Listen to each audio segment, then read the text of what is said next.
Hey guys, I hope that you're all doing so well. If you are returning back to my channel, then welcome back. And if you are new, hi, my name is Katie. I post new videos here on my channel every Tuesday and Friday with a couple of random ones here and there in between. So I hope that you hit that subscribe button and stick around to see what I have coming up next. So guys, Thanksgiving gone, behind us. My belly's full of delicious food. Maybe I did some Black Friday shopping. I don't know. Probably not. I don't ever really do that much. But hey, who knows? Crazier things have happened. But now we can officially start doing Christmas things, and I feel like not getting like super judged. John is very much like Thanksgiving needs to have its own time, and then we can start going to Christmas. But for me, by the time like September comes, I'm like, Christmas. Let's do Christmas. I am so obsessed with Christmas. So that being said, we are going to do a DIY. I will say I was inspired by my friend Kate over at Princess Minnie. I will link to her video down below that inspired me to do this. I am going to be working on making a Mickey Christmas wreath with you guys. You can do whatever you want to do, so don't think that you have to like go by just what I'm doing in this video. I'm just going to go through a basic technique with you guys that is hopefully going to work. You can really like make this your own thing, and you can even make it a little more Christmas, a little less Christmas. You don't even have to make it Christmassy at all. You can make it a completely different holiday. You can make it not for a holiday. You can really do whatever you want to do with it. This is really just going to be like technique wise. Hopefully this is going to work out. We'll see. So I will say I am not necessarily a stranger to wreath making. Back when Pinterest first launched, I was obsessed with making wreaths, but I've only ever done one other wreath using this technique before. That was for a Valentine's Day wreath that I did years ago, and it did come out really cute, but this is gonna be a little bit different. So let me show you guys what I'm gonna be working with here. So we are actually going to be wrapping a wreath base with yarn. So a wreath base is just this, very simple. This is a, let's see, do you tell me how big you are? 1.9 inch by 13.8 inch wreath base. I found this at Michael's, which you can really find these at any craft store. And then I got these tiny little, they're called naturals wreath bases because they actually are like made of hay, I think. These are 8 inches. And I'm just going to keep them wrapped. They're wrapped in like a cellophane kind of deal. I'm going to keep them wrapped because I'm just wrapping them in yarn anyway. I feel like if I unwrap this, it's just going to be a mess. So these are going to be the ears. And then I also picked up a Santa hat because I thought it would be really cute to plop a Santa hat on top. But we'll see how this goes. I might not use the Santa hat. I'm not sure. Because really, I mean, I think the yarn colors that you choose are going to kind of make or break this for being Christmassy. So that being said, I initially had picked up this yarn, and this is a yarn that I picked up at Michael's. I'm pretty sure that this is an exclusive brand to Michael's. It's called Loops and Threads. This is called Holiday, and it is in their Charisma collection. It's a very nice yarn. I don't think that this was terribly expensive, and they had a sale that was like buy two get one free. I didn't love this though because I thought that it was a touch too busy for what I really wanted, but it's up to you. This can be 100% what you want to make it to be, but it has greens and reds and creams and all sorts of different variations of greens and reds, but it's very like vintagey kind of feeling. So that's one thought that I could give to you if you want to go using this. But the one that I ended up going with, I got this at Joann's, but this is a brand that you can find really anywhere. This is called Lion Brand Yarns. I love their yarns so much, and this is their Wool Ease Thick and Quick yarn. This is in the shade Crimson, and I love that it is a muted red, so it's not like Santa Claus red. You know, like it's a little bit more muted, but it also has some red or some white going through there, so it's going to be kind of candy cane-y, a little Christmassy. I like getting yarns that have multiple colors for making wreaths because then you don't have to switch on and off with different colors. If you want a more deliberate color change, then you can certainly do that. And if you do want that, I would definitely advise you to go check out Kate's video that I linked down below, because she did a very deliberate color change with part of her wreath, and it came out and it looked spectacular. So she has some awesome tips for that. But for my purposes, I just wanted to roll with one skein of yarn, or at least one kind of yarn. I'm sure that this whole skein is not going to cover that wreath. If it does, that'd be fantastic. What I also like about this is that it's very thick, so you're not going to have to use as much of the yarn to go around it. Again, depending on what kind of look you want to go for, you can use a thinner yarn, but the thicker yarn is going to work up really, really quickly. So that's what we're doing. So I am excited slash kind of nervous. I'm hoping that this ends up working out how I envision it to look. That's always the struggle with crafting, right? Is that you never ever know what it's actually gonna look like until you're done. So we are going to get started on this. The first things that I'm going to do is I'm going to wrap this wreath base, and then I'm also going to wrap the small ear wreath bases, and then we will combine them and hopefully have a really, really cute wreath. Fingers crossed. So you can use whatever kind of glue you want. I had Gorilla Glue on hand. This is their super glue. So once you are getting into your yarn, you should have a piece that should just pull out of the center to give you an end to start working with, which you will have. I love this. It looks like a candy cane. That's so cute. So you can really start wherever you would like to. I did take off the little sticker off of the wreath base here. I'm going to just lay down some glue on my wreath base, and then I'm just going to lay my first strand of yarn over that glue. I'm gonna let it set for a couple seconds here too, so that it doesn't move around too much once we start wrapping the wreath. And then we are just gonna start wrapping, and that's all we're really gonna do. I failed and got glue on my thumb, so that's good. And I'm actually just going to wrap over where we glued down initially a couple times, just to keep everything a little bit safe. Just to make sure that that first little tail is not gonna go anywhere. And then, yeah, we are just gonna get to wrapping. So you can start going any way you want. It doesn't really matter. You just want to make sure that as you're working, you're kind of squeezing the yarn together so that you don't get any gaps.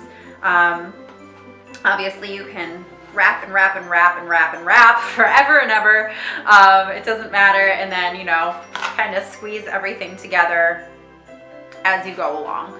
And you want it to be nice and tight up against one another, so that you're not seeing anything poking through, especially if you are like me and you have a green wreath base. That's gonna show through really easily, so you definitely want to make sure that you are squeezing everything together tightly so that nothing can be seen underneath, and that is all you're gonna do. I figured that while we are wrapping, I'm probably not going to show you like the entire process of wrapping it, because you probably get the idea. It's not terribly complicated to do. But while we are wrapping this wreath base, I thought I would talk to you guys a little bit about my holiday plans, because I have quite a lot of them. Typically our holiday season is pretty busy. So the first weekend we actually don't really have anything going on, which is wonderful. The first weekend of December we have no plans, and that is the only weekend in December that we don't have plans.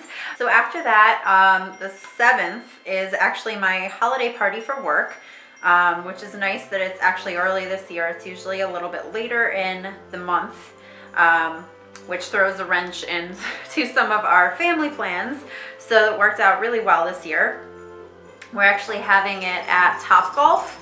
They opened up a new Topgolf location by us, and we had been having it at a bowling alley in Philadelphia at a Lucky Strike the past couple years, but they changed it up this year, which is nice because the Top Golf is actually not very far from our office.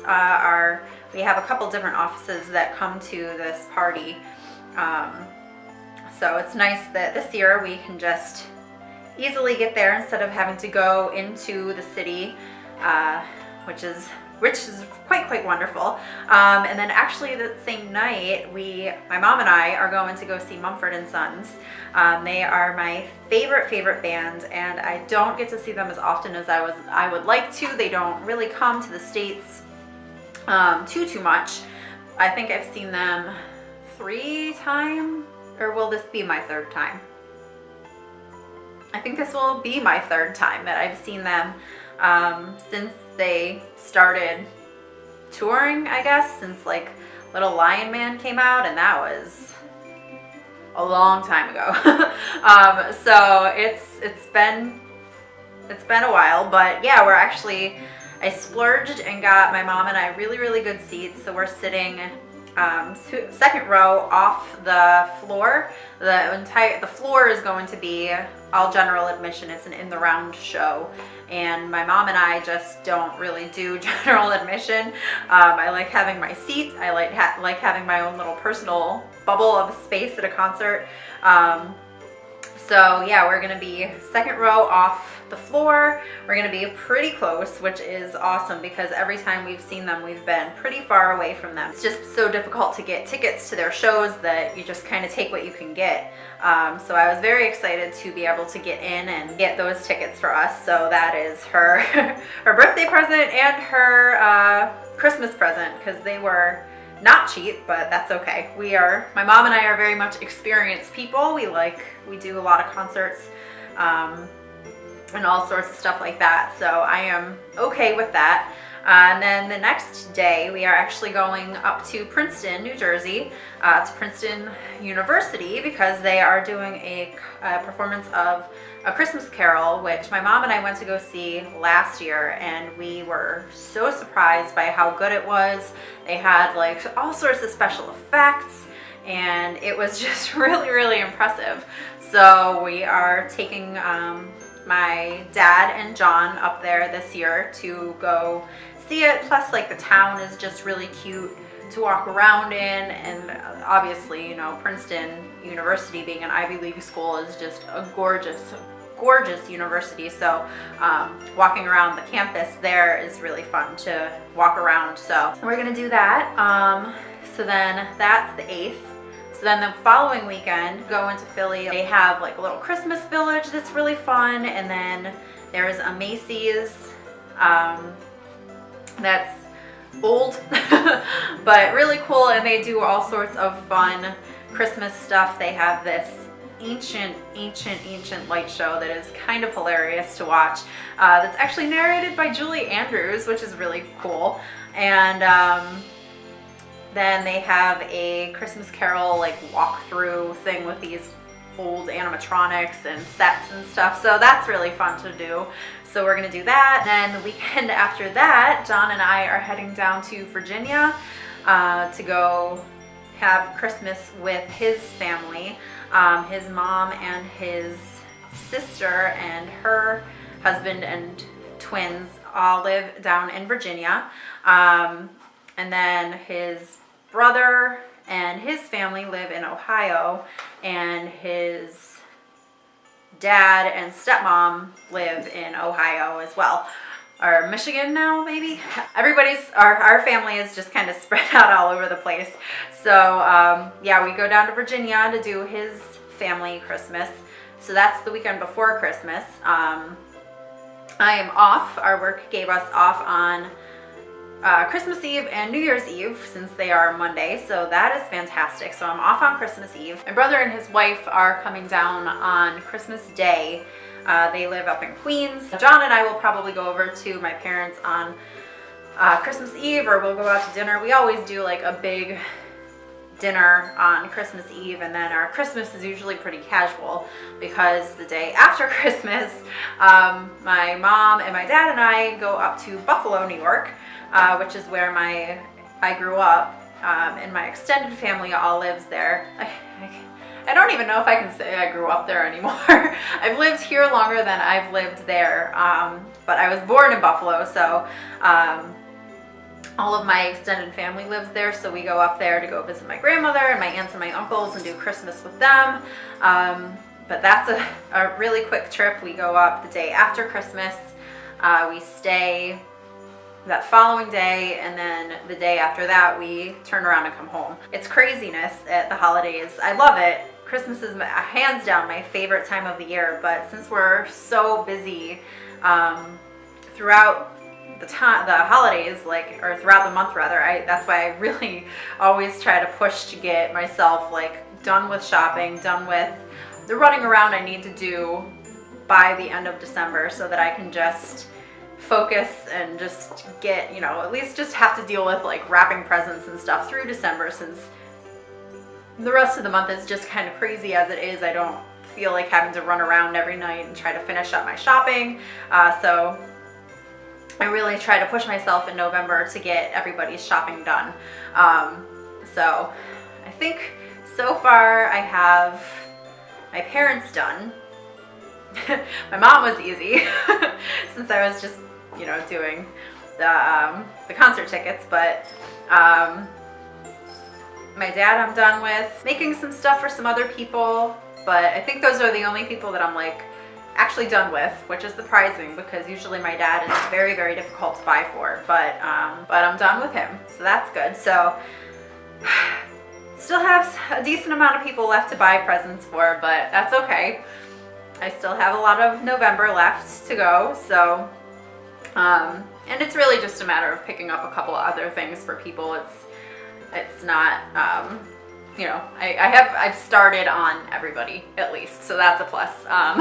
So this is the progress that we have made. I love how this is looking over here with the stripes and everything, so that's really cool. So I'm gonna turn my camera off. I'm gonna finish wrapping up this guy and the little ones because it's pretty repetitive. I don't think you need to see me wrapping this over and over and over again. So I'm gonna go plop myself down in front of the TV and finish wrapping these, and then once I am done with that, then I will be back and we can work on assembling the ears.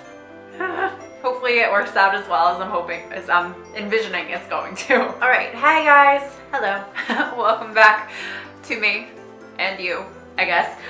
So it's probably about an hour later, and shockingly only one skein of yarn. I guess I could take the other 4 that I bought back to the store. So this is what our main wreath base ended up looking like. I love how it ended up just kind of balancing itself out over here with the striped sections and then the solid sections. So this worked out perfectly. The other ones, because they're not perfect circles, the yarn doesn't wrap around here perfectly, but I'm hoping that we can hide any mistakes with just putting the biggest glaring mistakes behind here where we are going to glue the ears on, and then also with the Santa hat. I was up in the air about whether or not I wanted the Santa hat on there, but now I'm feeling like, yes, yeah, I'm gonna need it. So if you can find small wreath bases that are foam, I would suggest picking those up instead of these because you are going to have a heck of a lot easier time. This is just smooth perfection, very, very easy, no problems. This, not so much. So yeah, we're just gonna try our best to hide this, and if that doesn't work, then maybe in my journeys out tomorrow, I will see if I can find a small regular size wreath base that looks like this, or maybe I can kind of smush this around a little bit. Let's see what I can make happen here. Sometimes you just have to improvise when you're crafting. Yeah, this is just just getting worse and worse and worse and worse. Oh well, we'll see what happens. Like I said, worst comes to worst, I can just take it apart and fix it tomorrow when I go back out. But that's the joy in crafting. You never know what you're gonna get until it's done. Okay, so what I decided I wanted to do with the ears is I kind of want to take the opposite pattern and fit it against the opposite pattern, if that makes sense. So as I have it here, it'll be the candy cane, we're gonna call, pattern going against the solid red color, and then the solid red going against the candy cane color. So then it's just a matter of playing around with it until you are happy with it, really, so that it looks like your Mickey ears. There's not really a rhyme or reason for that. Just play around with it until you're happy with it and they look a little bit even, and then you'll be good. I also have thought too that I might wrap some yarn around here too. So we'll see, because I'm just not really convinced that just the glue is going to hold this on here. So once again, we'll see how things shake out, and I will be back to let you know about my trials and my errors before we put the Santa Claus hat on. So BRB. Okay guys, so we're back. I think that I am just okay with how this is. You certainly can add more accessories to it, but I think that I like how this looks without the Santa hat on there. I think that that might be a bit too much. I did end up, well, let me show you. So this is what we have. Can you see? So this is what the finished product looks like. I think it looks really cute and very simple because, I mean, it's Mickey, so you don't necessarily need to do anything extra to make it more Mickey unless you want to. And I think that this already looks pretty Christmassy, so I don't think that I necessarily need to add anything more to it. I did end up tying on the ears. I did glue them on initially only, and then it wasn't gonna work. So I just took some extra of the red yarn and just tied it so that it ties back behind here. So we kind of cover up some bad spots a little bit. And then I also, and I probably might do this a little bit more, I took some extra yarn that I had and just wrapped over the ears again, just so that I could try to cover up some of those bald spots within the wreath. So yeah, I think I might do that a little bit more on these ears. I did it, I think, more so on this side. This side was worse off than this side was, but that ended up working out pretty well. So you might just have to pull double duty on this and just put a little bit extra yarn on top. I did end up breaking into another skein of yarn, but no big deal. And then I just threw a piece of yarn in the middle here to hang it with. I think I have to play around with it a little bit just to get it into a perfect spot where it's gonna hang how I want it to. But overall, I think that this worked out pretty well. I'm pretty pleased with it. So let me know if you guys are going to give this a try. And if you do, please send me some photos of it. I would love to see it and how you end up embellishing it and making it your own. But other than that, I think that that's everything that I have for you guys for today. So thank you so much for hanging out with me and crafting with me today. And I will be sure to see you guys in my next video. Bye.